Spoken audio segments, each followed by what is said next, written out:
오늘 말씀은 창세기 13장 1절로 18절의 말씀입니다. 함께 읽습니다.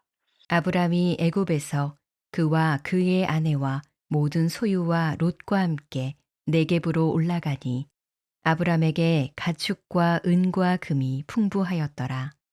그가 네겝에서부터 길을 떠나 베델에 이르며 베델과 아이 사이 곧 전에 장막 쳤던 곳에 이르니 그가 처음으로 제단을 쌓은 곳이라. 그가 거기서 여호와의 이름을 불렀더라.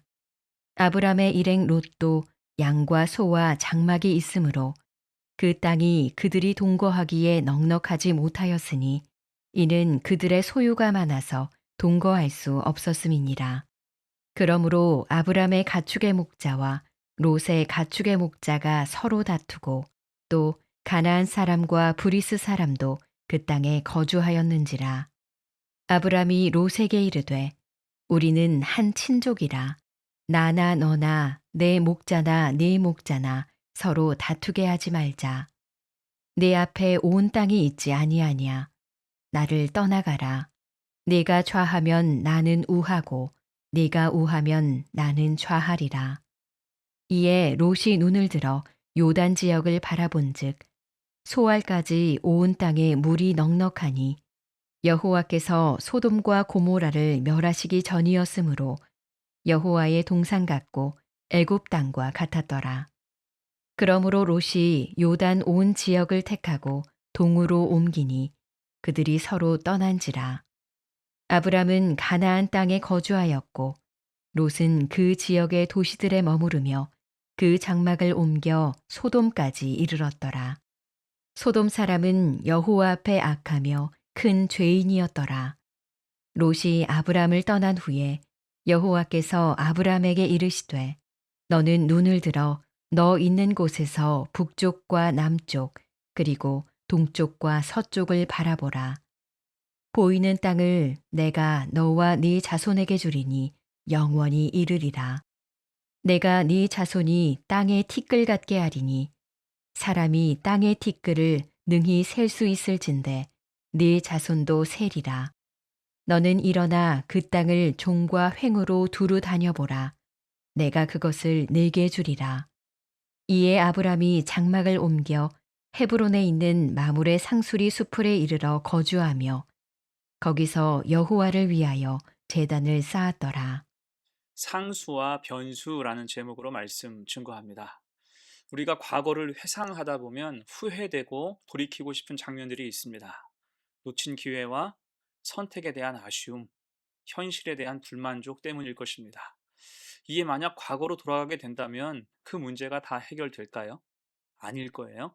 그 문제는 해결해서 더 행복할 수 있는 부분도 있겠지만 아마 또 다른 문제를 만나게 되어서 그 나중이 되면 또다시 후회하고 돌이키고 싶어질 것입니다.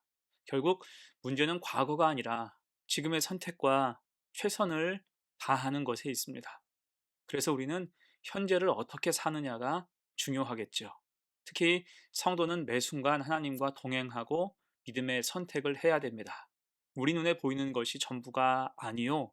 하나님께서 예비하신 것이 우리를 기다리고 있다는 사실을 기억해야 할 것입니다.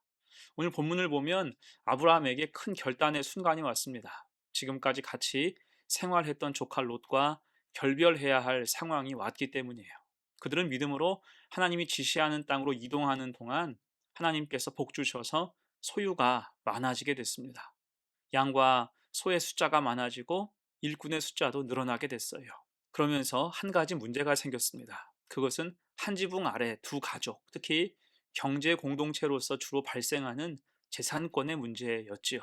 특히 유목 생활을 하는 그들에게는 때때로 목초지가 충분하지 않았습니다. 이로 인해서 아브라함과 롯의 목자들 사이에 다툼이 생겼어요. 7절입니다.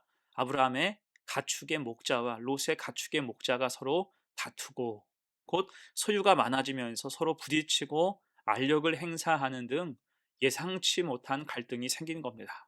이에 차츰 결별을 생각했던 것 같아요. 그러다가 이제 아브라함은 큰 결단을 하죠. 주거지의 방향, 땅의 선택권을 양보하는 것입니다. 여러분, 당시에는 땅을 통해서 모든 걸 얻었던 시대였습니다. 당연히 좋은 땅을 선점하는 것이 필요하죠. 게다가 아브라함은 롯에게 있어서 큰아버지였고 롯의 아비인 하란이 일찍 죽은 후 실제로 아버지 노릇을 오래도록 했습니다. 그래서 고향을 떠나올 때 롯을 거둬서 함께 온 거였어요. 곧 그 당시 문화에서는 나이와 학렬이 중요했기에 아브라함이 먼저 땅을 선택하고 선점할 권리가 있었습니다. 여기에 대해서는 롯 역시 토달 수가 없었어요. 하지만 아브라함은 그 권리를 내려놓은 것입니다. 아무 조건 없이 양보했어요. 9절입니다. 내 앞에 온 땅이 있지 아니하냐 나를 떠나가라. 네가 좌하면 나는 우하고 네가 우하면 나는 좌하리라. 아마 이것은 조카 롯에 대해서 아버지 역할을 해온 아브라함의 마지막 배려였을 것입니다. 자기 자식을 떠나보내는 심정으로 좋은 곳을 먼저 선택하게 한 거죠. 그리고 이렇게 할 수 있었던 것은 믿음의 기반이 있었기 때문이에요. 내 것을 주장하지 않고 기꺼이 양보할 수 있는 것. 왜요? 하나님의 선하심을 사모하고 확신했기 때문입니다. 이에 롯은 한치의 주저함도 없이 요단 전체를 바라보죠. 기회가 왔을 때 놓치지 않으려고 하는 근성을 엿볼 수 있습니다. 그리고 최고로 좋은 땅을 선점하기에 이르러요. 10절입니다. 이에 롯이 눈을 들어 요단 지역을 바라본즉 소알까지 온 땅의 물이 넉넉하니 여호와께서 소돔과 고모라를 멸하시기 전이었으므로 여호와의 동산 같고 애굽 땅과 같았더라. 그 땅은 너무나 근사한 땅이었습니다. 온 땅에 물이 넉넉했고 목초지가 끝없이 펼쳐졌으며 농사짓기에 더없이 좋았어요. 이에 10절에서도 표현하기를 그 땅은 마치 여호와의 동산 같고 애굽 땅과 같았다라고 기록합니다. 그만큼 풍요롭고 비옥한 땅이었다는 뜻이죠. 인간적인 눈으로 볼 때 최고의 선택이었습니다. 아마 그날 밤 롯과 그의 가족들은 조용히 파티를 벌였을 거예요. 자, 그렇게 이제 아브라함은 그 반대편의 땅을 취하게 됐습니다. 롯이 택한 땅보다는 상대적으로 좋지 않은 땅이었어요. 곧 이 일로 인해서 아브라함이 손해를 본 것은 확실합니다. 그리고 이제 서로 갈라져서 떠나가게 되지요. 그런데 오늘 땅을 선택한 사건의 끝에 묘한 말씀이 있습니다. 13절이죠. 소돔 사람은 여호와 앞에 악하며 큰 죄인이었더라. 자, 이게 변수였습니다. 눈으로 보기에 좋은 땅이 아닐 수 있으며 이 선택이 이후 후회로 작용할 수 있다는 것입니다. 곧 롯은 이제 소돔 땅으로 이주하면서 철저히 믿음으로 무장해야 했습니다. 하지만 롯은 거기까지 생각하지 못했죠. 그런 의미에서 만약 아브라함이 먼저 땅을 선택했다면 어느 쪽을 선택했을까요? 롯처럼 당장 풍요롭고 비옥한 소돔 땅을 선택했을까요? 제 생각에는 그때도 아브라함의 선택은 기도하며 마음을 정한 후에 소돔 반대쪽 가나안 땅을 선택했을 것 같습니다. 왜요? 아브라함에게는 세상적인 전망과 시선보다 믿음이 더 중요했기 때문입니다. 아무튼 오늘 아브라함의 선택은 분명 주변 사람들에게 좋은 평가를 받지 못했음이 분명합니다. 서로 전망하면서 롯은 대박이 났고 아브라함은 손해를 보게 되었다고 두고두고 후회할 것이라고 아마도 말했을 겁니다. 하지만 여러분, 하나님도 그렇게 생각하셨을까요? 아닙니다. 하나님은 오늘 아브라함의 모습을 무척 기뻐하셨어요. 14절로 17절의 말씀입니다. 롯이 아브라함을 떠난 후에 여호와께서 아브라함에게 이르시되 너는 눈을 들어 너 있는 곳에서 북쪽과 남쪽 그리고 동쪽과 서쪽을 바라보라. 보이는 땅을 내가 너와 내 자손에게 주리니 영원히 이르리라.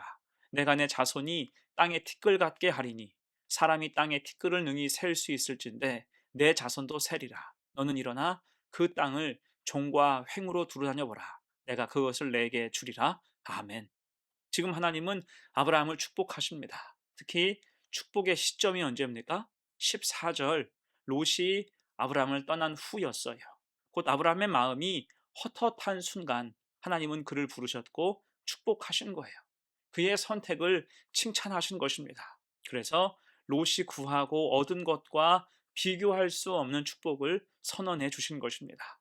여러분, 이때 하나님 말씀 중에 중요한 단어가 티끌이죠.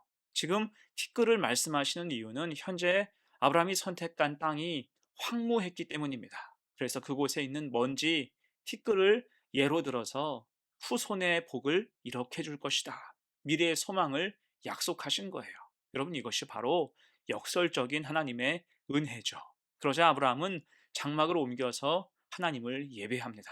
18절 말씀, 이 아브라함이 장막을 옮겨 헤브론에 있는 마므레 상수리 수풀에 이르러 거주하며 거기서 여호와를 위하여 제단을 쌓았더라. 아멘. 믿음으로 그 축복을 확신하며 감사하는 것입니다. 하나님께 예배함에 있어서 최선 다하는 거예요. 자, 이제 말씀을 마무리하면서 오늘 본문은 선택의 문제였어요. 이때 선택은 처음에도 이야기했듯이 자칫 훗날의 후회로 이어지기 쉽습니다. 그러면 훗날 후회한 사람은 누구였을까요? 아브라함이었을까요? 아니죠. 명백하게 롯이었습니다. 오늘 선택을 뼈아프게 후회하게 되죠. 왜일까요? 그는 상수와 변수를 헷갈린 거예요. 상수는 하나님의 은혜이고 변수는 땅의 선택인데 그는 상수로 하나님이 아니라 자신에게 만족을 주는 땅을 선택한 것입니다. 그곳이 죄가 관영하고 심판이 예정된 소돔 땅인 것을 미처 깨닫지 못한 것입니다. 하지만 아브라함에게는 언제나 상수는 하나님, 하나님의 은혜에 믿음을 붙들었어요. 그럴 때 그들의 행보는 달랐고 격차는 갈수록 벌어지게 된 것입니다. 이에 우리도 지혜를 얻어야 돼요. 내 인생 무엇이 상수이고 무엇이 변수가 될까? 하나님 은혜가 상수입니다. 하나님을 잊지 말고 배제하지 말아야 돼요. 우선순위 믿음과 기도보다 그 무엇도 앞서서는 안 된다라는 것입니다. 그럴 때 지금의 선택은 훗날 몇 배의 더 큰 기쁨으로 돌아올 수 있는 거예요. 이 사실을 꼭 마음에 간직하는 복된 성도가 되시기를 간절히 축원합니다. 아멘. 함께 기도합니다. 은혜로우신 하나님, 우리에게 상수와 변수를 분별하는 지혜를 주옵소서. 눈에 보이는 유익을 따라 선택했던 롯처럼 살지 않게 하시고 아브라함처럼 하나님을 신뢰하며 믿음으로 선택하는 자가 되게 하옵소서. 당장은 손해처럼 보여도 하나님 말씀을 따르는 것이 참된 지혜임을 믿고 상수로 여기게 하셔서 여러 변수 앞에서 흔들리지 않게 하옵소서. 하나님이 모두 갚아주심을 믿습니다. 감사드리며 예수님의 이름으로 기도합니다. 아멘.